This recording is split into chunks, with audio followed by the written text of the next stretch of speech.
Welcome everybody to another round of World of Tanks subscriber replays. My name as always is Maxwell, and today's first video is from the user Pathologic. That's Pathologic, and he's driving the E75 on an encounter battle on Muravanka. And he's going to be using the E75 the way you should use an E75, which is like a giant immovable battering ram that you force down the enemy's throat and say, "Come at me, bro, I'll take whatever you've got." And that's exactly what Pathologic is going to be doing.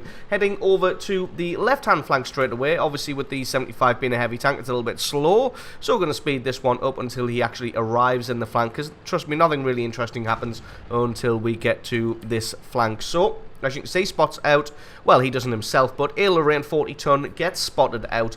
And I think Pathologic just thinks to himself, well, he's taking a little bit of damage, I'm going to go and have me some of that. And if he angles himself properly, the Lorraine's going to have a difficult time penning him. All else you can see on this flank is a Tiger 2, and he is stationed pretty far back, and Pathologic's got himself here fairly quickly. Does get one good hit through the side of the Lorraine, but the Lorraine's focusing on the T-43 instead, or maybe that T-34-2, and he gets himself killed. It's actually a team kill there by accident. Looks like that T-34-2 was aiming at Pathologic but hit the Lorraine instead. So a nice little bit of luck there for the allied team. And this T-34-2, he's going to have no chance whatsoever of penning the front of the well-angled E75. And indeed, he's taking damage from all directions. So he's really caught between a rock and a hard place at the moment. If he backs off just a little bit, Pathologic's going to have a shot through his side armor. But it looks like no, he's going to be reasonably smart about that one and stay in cover. Still only this Tiger 2 on this flank, so Pathologic, I think, probably thinking to himself right about now, you know, I can have some of this. I'm going to advance on and take out who I can. You can see the M53-55 already taken out in the background there. Takes a hit from the SU-152, but again, he is a E75, so it doesn't really do any damage. Gets tracked by the Tiger 2 there, but just uses his repair kit to continue steaming down this flank here. Picks up his first kill now on the Tiger 2 as he tries in vain to back off and get himself into cover. There is a Tiger 1 on the left-hand side there, but he's not really going to pose too much of a threat. Even against side armor, he's going to have a difficult time penning a E75. Does take a hit from this M40-43 and then returns fire and takes that guy out. And he's a little bit too committed right now. He can't fall back and seek cover. All he's going to be able to do is just advance forward and shoot all of the people in the face. Going to try and take out this SU, but the SU drops into the fog of war, so probably not going to be able to get a hit on him. Just going to advance forward because he's probably going to be taking shelter behind the building there. Does see this Tiger 1 who does manage to put a shot through the side of the E75, but takes a cool 440 damage straight in the face for his trouble. So Pathologic going to use this opportunity to back off just a little bit, just to angle himself a little bit more between the two targets. So he's got the SU-152, is that? Yep, on the right-hand side, and this Tiger 1 on the left. So he's going to angle himself between the two of them, but I'm pretty sure that SU-152 is going to be on the other side of the house by now. He has appeared on the mini-map, and it looks like he is on the other side of the house. So he's able just to angle himself totally for this Tiger 1 now, because the SU-152 gets taken out by that Tiger 2. This Tiger 1's not having a good time of penetrating the front of an E75, and he gets himself taken out now, and he becomes Pathologic's kill number 3 and 3,500 points of damage so far, and this game's only 4.5 minutes in. Having said that, the Allied team's done a fantastic job thanks to Pathologic of pushing this flank out and totally decimating all of the enemy tanks over here. Unfortunately, their right-hand flank kind of crumbled and dissolved in the magical forest over there, so now the Allied team's going to have to drop back. He's telling them in chat that they've got to head back towards the cap circle, not advance on towards the magical forest. But it looks like those guys have blood in their nostrils as they are seeking in on anybody they can find. Unfortunately, nobody's really over there. Most of the enemy team is in the forest now, so they're really just going to be a little bit ineffectual down there. As you can see, the AMX 3090 pops up on the map, and the three of them start to gravitate towards that position. And again, though, they're probably going to arrive a little bit too late. Pathologic finally picks up a kill on that AMX 1390 who'd been shooting at the T-43 for the last couple of seconds. And as you can see, the 3 heavy tanks finally realising what they should be doing, which is heading towards the cap circle. Really, though, the T-54 and Pathologic himself should have gotten into that cap circle earlier, and probably could have helped the base capture along a little bit.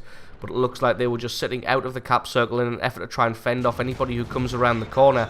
Forgotten how to speak. KV-4 comes steaming around the corner, takes out the T-43, but Pathologic returns fire and takes him out. Now he's got an E-75 to contend with up on the hill there.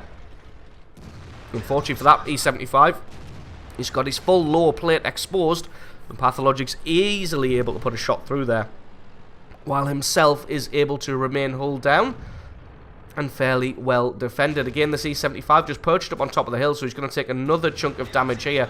Oh, very unlucky for that one. Probably not to hit the lower plate, just to hit the upper plate and bounce there. But at least all 3 of the enemy tanks are right here in this location, so they know exactly where they all are. Pathologic was trying to take out that E-75 there, and I think he's changed his mind to go for this Rheinmetall instead. Lets his gun focus in. Unfortunately, that one bounces probably on the wreck of the KV-4 there, and then Pathologic decides to back himself away, wiggling himself to present a more difficult target. But it looks like the Rheinmetall going for the softer target of the VK-4502 instead. Got to be mindful as the C-75 comes over the top here, but Pathologic should be easily able to put a shot through his lower plate there, hits the engine, sets him on fire, and is able to pick up kill number 6 now. Now he's just got this IS-6 and the Rheinmetall to contend with.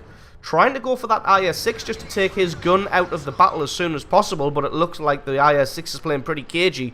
So Pathologic elects to at least get some damage on the Rheinmetall rather than doing nothing. As you can see, doing a fantastic job there of presenting more side armor than he should, and then just when they're about to fire, straightening himself up a little bit in order to turn that shot aside. That's a trick that I like to use in the E-75. It's high risk, high reward, as you saw there. The IS-6 took the bait of firing at the side armor, and then he straightened himself up, and that one bounced. Now it's just himself with 833 hit points versus an IS-6 with less than 20. In fact, it looks like 17 hit points. Rushes his shot, buries it into the dirt.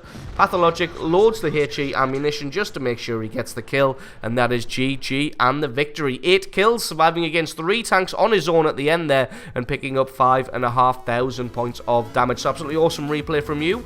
Thank you very much for sending that one in. Don't forget to stick around, because as always, the score screens and another game are coming right up.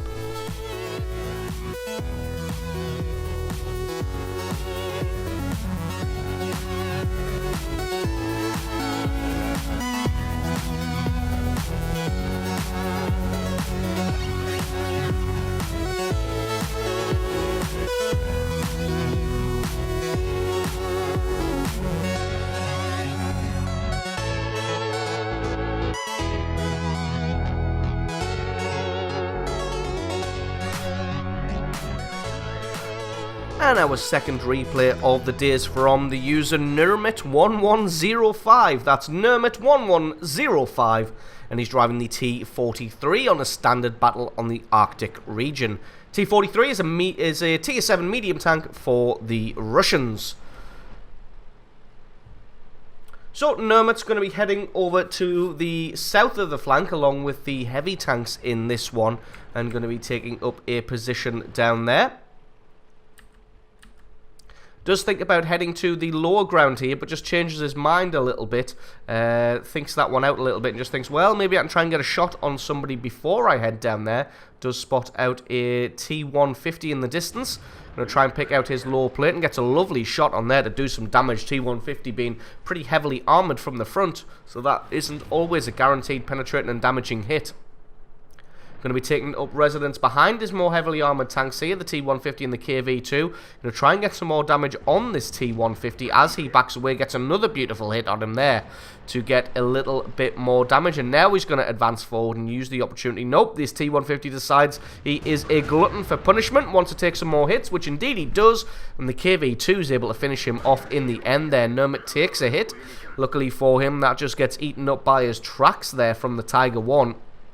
Got to play a little bit more carefully now as he takes another hit in the side.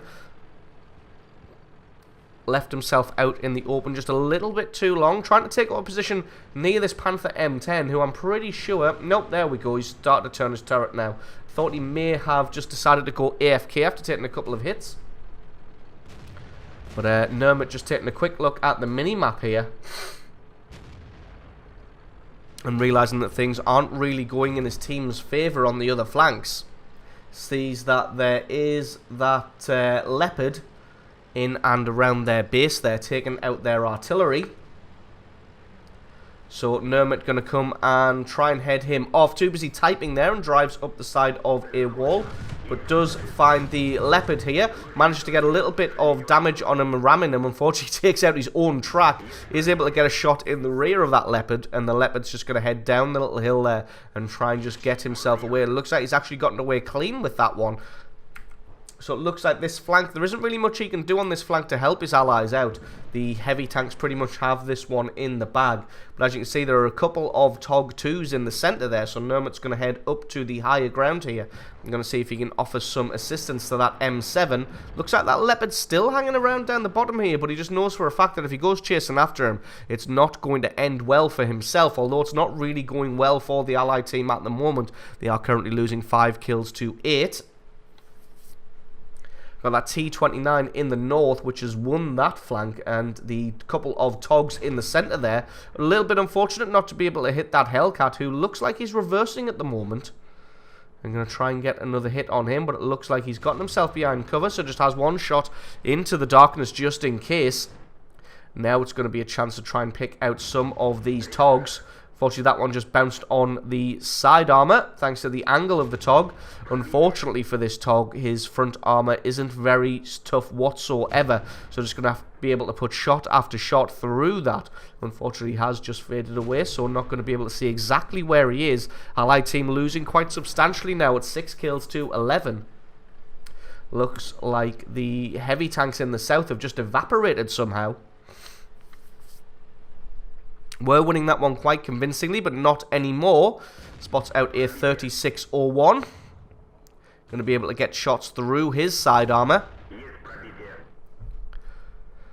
Fortunately, there is himself and this TOG 2, and it looks like they know where he is, as somebody just placed some fire down on his location. Hopefully, nope, definitely know where he is now, so he's going to have to play it carefully. Luckily for him, he's hidden quite nicely behind this bunker, so they're not going to be able to put super accurate shots into him. You can see the TOG deciding that he's going to have to get closer. Unfortunately for the TOG, he doesn't really have any armor, and he's caught right out in the middle of the open, especially now he's had his track taken off. Uses that repair kit. Just going to focus him down in an effort to take him out. One more good hit should be enough, and there we go. That's kill number 1, finally, for Nermit. Does find the VK3601. None of these guys are having a very good time hitting Nermit here, although he's putting shot after shot into them. It looks like this 3601 no idea where that shot went, as that one was just horribly inaccurate. So being really lucky here, nobody's being able to land a shot on him. Of course, that one wasn't going to hit because the VK3601 was too busy reversing. And now he picks up kill number 2, but right now it is 13 kills to 9. He is himself and Deluxe against 6 enemy tanks. So this one is going to be some kind of hellish comeback if they do manage to do this one. Nermit just decides to drive round in circles in the cap circle, waiting for the enemy to turn up. Just wasting a little bit of time there, but not wasting time by sitting still. Beautiful shot on the Hellcat there to take him out. But not wanting to sit still while he wastes time, just in case that artillery does get a sight of him. He doesn't want to just be sitting wasting time, and if the artillery spots him and he doesn't realise, they're just going to blast him to pieces. So electing to drive around in a circle instead. So they've got a couple of tank destroyers, a couple of artillery pieces, and this T-29 deciding to charge down on the Jagdpanther. There's no way he's going to be able to take a Jagdpanther head on by himself, especially when he bounces a shot like that. But going to try to circle the Jagdpanther here, trying to take his tracks out, but not quite able to do so. Suffering from a little bit of lag here. As you can see, the reticule just absolutely not where it should be. But that doesn't matter, as he's landing hit after hit on this Jagdpanther. Finally able to take him out and pick up kill number 4 now. And that Jagdpanther really had no chance. You can see the Lux bearing down on the enemy base against that Hellcat. Hellcat gets himself taken out by the Lux, so beautiful bit of work there from the Lux. Now he's going to turn his attention to this FV304, the British Tier 6 artillery piece. Now the artillery isn't having any of it, decides to come in for the ram against the Lux. And then the Crusader actually takes him out, so a little bit, living a little bit dangerously there, taking a shot at an allied tank whilst in close combat there. And now it's just Nermit versus the 2 artillery and that T-29. I'm not really sure how many hit points the T-29 had. He's on full health, so that's a little bit of a shame here. Nermit's going to have to play this one carefully. The last time the T-29 was spotted, he was actually in and around that lake area. So to be honest, he may actually be stuck down there. We shall find out. Finds the FV, takes him out and picks up kill number 5. Now it's going to be a case of hunting down the last remaining artillery piece and then finding what the hell that T-29 is doing. He's asking in the chat, is the T-29 stuck? And hopefully he'll get an affirmative answer. The last time he was spotted, like I said, was around that lake area. So now we're going to be going hunting for this Crusader SP. He's got quite a few places to look, so this one could take a while. And in fact, that Crusader could just be waiting behind the terrain here, just to derp him in the face, which is why he's keeping the hill between himself and the position that he thinks the Crusader could be in, just so the Crusader doesn't see him coming and doesn't have a chance to set himself up. Really thinking, there he is, so he was exactly where he thought he was going to be. Now he's got to be careful as the Crusader's going to be facing this direction, so just drops back a little bit and then decides to go out charging. Has his shot, gets a good bit of damage on the Crusader. The Crusader fires in return, but it's not quite enough to take him out, and that is kill number 6 and a Top Gun medal. Now it is just himself versus this T-29. I think what he's going to do now is just go looking for the T-29's last known position and then decide what he's going to do from that point, because remember that the T-29 last we saw was on full hit points and the gun elevation of an American tank is pretty substantial. So even if the T-29 is stuck in the water, it's going to be pretty dangerous to go for the kill. So just going to have a look over the edge here and see what's going on. And yep, just as we thought, there is the T-29 stuck in the hole. And just having a look at the angle that he's at, and because he's kind of half facing up the ridge there, he's definitely going to have the gun elevation to be able to shoot at the T-43. And I think Nermit has realised that as well and says, nope, I'm not going to have any of that. Once there, he says he was checking the gun only to see where it was facing. And he's going to do the smart thing here of just drive to the cap circle and watch the T-29 sit and choke on his tears, as he knows that there's going to be absolutely nothing that he can do about this one, as Nermit just wears down the cap timer. And that is GG and the victory. So absolutely awesome game there from Nermit and his T-43, picking up 6 kills, a Top Gun medal, 4,000 points of damage, and winning this one for his team at the end there with the aid of that Lux coming in and dispatching that Hellcat. So absolutely excellent replay from you. Thank you very much for sending that one in. Don't forget, guys, if you've got yourself a great replay, then please send that in to replay@screenreality.com. Just stick the replay file or the link to the What Replay website in the email. And like I said, send that off to replay@screenreality.com. Link for that is in the description. If you enjoyed this video, found it entertaining, useful, you learned something, or you just enjoyed it, then please consider hitting that subscribe button for more World of Tanks content in the future. Leave me a like and stick a comment in the comment section below, letting me know exactly what you thought of the 2 replays. I have been Maxwell, this has been World of Tanks, and I will catch you guys next time.